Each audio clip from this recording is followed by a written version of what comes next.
ഇന്നത്തെ വചനചിന്ത വിശ്വസ്തരായിരിക്കുക. സ്പെയിനിലെ ഗ്രാമങ്ങളിൽ അവർ തങ്ങളുടെ കുട്ടികളെ പഠിപ്പിക്കുന്ന ഒരു കഥയുണ്ട്. അവിടുത്തെ രാജാവ് തൻ്റെ ജീവിതത്തിൽ ഒരിക്കൽ മാത്രമേ ഗ്രാമങ്ങളിലൂടെ സഞ്ചരിക്കാറുള്ളൂ. ഒരിക്കൽ ആ ഗ്രാമത്തിൽ രാജാവ് സന്ദർശിക്കുവാൻ തീരുമാനിച്ചു. തൻ്റെ വരവിൻ്റെ ദിവസം പ്രസിദ്ധപ്പെടുത്തി. ആ ഗ്രാമത്തിൻ്റെ മര്യാദ അനുസരിച്ച് വിശിഷ്ടമായ അതിഥികളെല്ലാം മേൽത്തരമായ വീഞ്ഞ് നൽകണമെന്നാണ്. ഒരാൾ മാത്രം ഉണ്ടാക്കിയ വീഞ്ഞല്ല നൽകേണ്ടത്. ആ ഗ്രാമത്തിലെ എല്ലാ വീടുകളിലും നാളുകളായി തയ്യാറാക്കി വച്ചിരിക്കുന്ന വീഞ്ഞെടുത്ത് ഏറ്റവും നല്ല വീഞ്ഞ് ഒരു പാത്രത്തിൽ കൊണ്ടുവന്ന് ഒഴിക്കണം. ഏറ്റവും മേൽത്തരമായ വീഞ്ഞ് നൽകുന്ന ഗ്രാമത്തിന് വിലയേറിയ സമ്മാനം രാജാവ് നൽകും.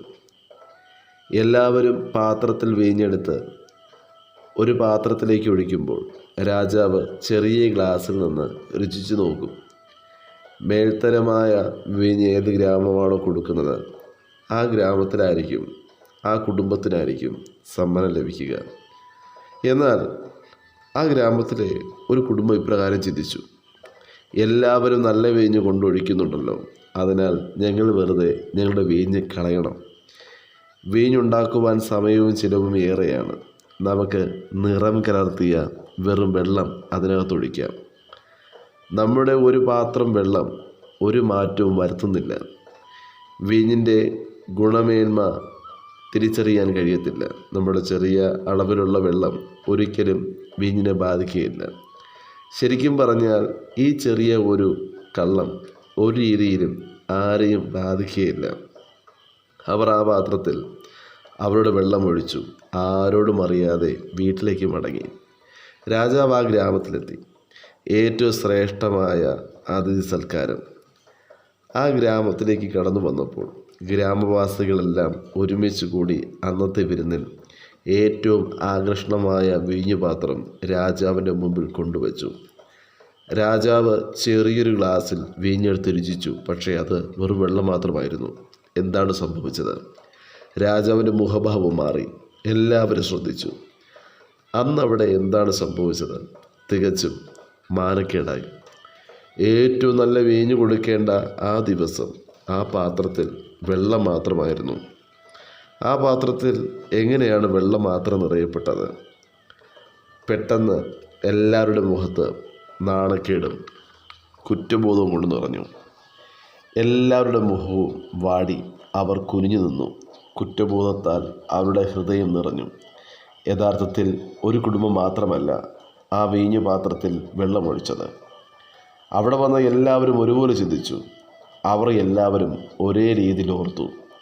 എല്ലാവരും നല്ല വീഞ്ഞ് കൊടുക്കേണ്ട സ്ഥാനത്ത് അവർ എല്ലാവരും വെള്ളമത്രേ ഒഴിച്ചത്. ഗുണമേന്മയെ ബാധിക്കത്തില്ലെന്ന് എല്ലാവരും ഒരുപോലെ വിശ്വസിച്ചു. എല്ലാവരുടെയും പങ്ക് നിസ്സാരമായിരുന്നില്ല. എല്ലാവരുടെയും പങ്ക് നിസ്സാരമായിരുന്നു എന്ന് അവർ കരുതി. ഒരുമിച്ച് നേടേണ്ടിയിരുന്ന ബഹുമാനത്തെ അവർ ഒരുമിച്ച് നിസ്സാരമാക്കി കളഞ്ഞു. മറ്റൊരാൾ ചെയ്യുന്നുണ്ടല്ലോ, പിന്നെ ഞാനതിന് ചെയ്യണം. ഞാൻ അല്പം പുറകോട്ട് പോയാലും കുഴപ്പമില്ല, എല്ലാവരും മുൻപിലുണ്ടല്ലോ. എനിക്ക് ചെയ്യുവാൻ പരിമിതികളുണ്ട്, മറ്റുള്ളവർ ചെയ്യട്ടെ എന്ന ചിന്ത. എൻ്റെ ഈ നിസ്സാരമായ പ്രവൃത്തി ഒരു മാറ്റവും വരുത്തുകയില്ല എന്ന ചിന്ത. നാം പലപ്പോഴും ചിന്തിക്കുന്ന കുറേ ധാരണകളാണ്. എന്നാൽ ഏറ്റവും ചെറുതാണെങ്കിലും നമ്മുടെ ആ കടമ ദൈവം ഏൽപ്പിച്ചതാണ്. ദൈവത്തിന് ഒരൊറ്റ ഉദ്ദേശമാണുള്ളത്.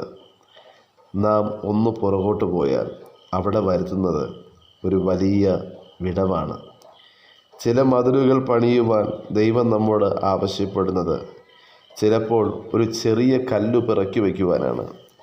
നാം ചെയ്യുന്നത് മറ്റൊരാൾ ഒരിക്കലും ചെയ്യുകയില്ല.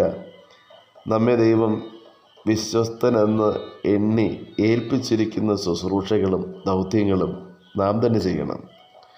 മറ്റുള്ളവർ ചെയ്തു കൊള്ളുമെന്ന് നാം കരുതുന്നത് ഒരിക്കലും പൂർത്തീകരിക്കപ്പെടുകയില്ല. ഒരാളുടെ അവിശ്വസ്തത എല്ലാവരുടെയും അവിശ്വസ്തതയാകും. വിശുദ്ധ ലൂക്കോസ് എഴുതിയ സുവിശേഷം 12-ാം അധ്യായം 34 മുതലുള്ള തിരുവചനം ഇപ്രകാരം വായിക്കുന്നു: നിങ്ങളുടെ നിക്ഷേപമുള്ളിടത്ത് നിങ്ങളുടെ ഹൃദയം ഇരിക്കും. നിങ്ങളുടെ അരകെട്ടിയും വിളക്ക് കത്തിയും കൊണ്ടിരിക്കട്ടെ. യജമാനൻ കല്യാണത്തിന് പോയി വന്നു മുട്ടിയാലുടനെ വാതിൽ തുറന്നു കൊടുക്കേണ്ടതിന് അവൻ എപ്പോൾ മടങ്ങി വരുമെന്ന് കാത്തു നിൽക്കുന്ന ആളുകളോട് നിങ്ങൾ തുള്ളിലായിരിപ്പിൻ. യജമാനൻ വരും നേരം ഉണർന്നിരിക്കുന്നവരായി കാണുന്ന ദാസൻ ഭാഗ്യവാൻ. അവൻ അരകെട്ടി അവരെ ഭക്ഷണത്തിനെത്തുകയും വന്ന് അവർക്ക് ശുശ്രൂഷ ചെയ്യുകയും ചെയ്യും എന്ന് ഞാൻ സത്യമായി നിങ്ങളോട് പറയുന്നു. അവൻ 2-ാം യാമത്തിൽ വന്നാലും 3-ാം യാമത്തിൽ വന്നാലും അങ്ങനെ കണ്ടു എങ്കിൽ അവൻ ഭാഗ്യവാൻ. കള്ളൻ ഇന്ന നാഴികയ്ക്ക് വരുന്നു എന്ന് വീട്ടുടയൻ അറിഞ്ഞിരിക്കുന്നുവെങ്കിൽ അവൻ ഉണർന്നിരുന്ന് തൻ്റെ വീട് തുരപ്പാൻ സമ്മതിക്കുകയില്ല എന്നറിവിൻ. നിനയാത്ത നാഴികയിൽ മനുഷ്യപുത്രൻ വരുന്നതുകൊണ്ട് നിങ്ങളും ഒരുങ്ങിയിരിപ്പിൻ. വചനം ശ്രവിക്കുന്ന പ്രിയ ദൈവജനമേ, കർത്താവിൻ്റെ വരവ് ഏറ്റവും അടുത്തിരിക്കുന്നു. കർത്താവ് വരുമ്പോൾ വിശ്വസ്തനായ ദാസനെ, വിശ്വസ്തയായ ദാസിയെ എന്ന് വിളിച്ച് നമ്മെയും ചേർത്ത് കൊള്ളുവാൻ, മുന്നോട്ടുള്ള നിമിഷങ്ങളിൽ വിശ്വസ്തയോടുകൂടെ കർത്താവിനെ പ്രവർത്തിപ്പാൻ വചനം ശ്രവിക്കുന്ന ഏവർക്കും കർത്താവ് കൃപയും അധികാരവും നൽകുമാറാകട്ടെ. God bless you. ആമേൻ.